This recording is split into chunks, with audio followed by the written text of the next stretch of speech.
Ty Simpson was really good once again, going 23 of 31, 3 touchdowns, overcomes a fumble there in the middle of the game, but he is now your Heisman co-favorite with Carson Beck at plus 350. Fernando Mendoza, I believe, is right behind them at 550, and then there's a huge drop off, so it looks like we're starting to see a three-horse race here towards the finish line for the Heisman. But Ty Simpson, not my big takeaway from this game. My big takeaway from this game was the Alabama defense, especially late.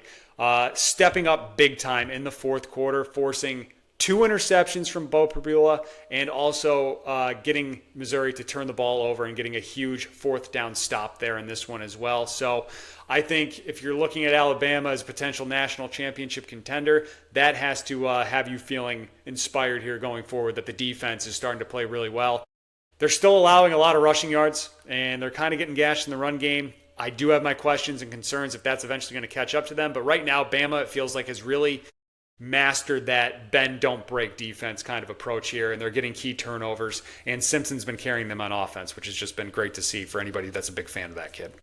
Yeah, Simpson is amazing, and Bama, going to just be one of those teams at the end. Like I feel like I'll be surprised if they don't make it to at least the semifinal with the way that they're playing and just the way that Simpson, despite being a first year starter, is so poised. I mean, Mizzou comes out, scores on that opening drive, and you're like, oh, this is going to be a battle here, and Alabama didn't necessarily play its A game, on offense, but Simpson had the 3 touchdowns, of course, but only 200 passing yards from Simpson. But again, when it comes to this kid, he has a feel for the moment that's as good as any quarterback in college football right now. Everyone's going to remember that fourth down conversion, but I think another kind of sneaky play was the one that set that one up because they were at 3rd and 24, backed, up close to midfield, dumps it off to Kevin Riley, 16 yards, so it gets them up to the 38-yard line.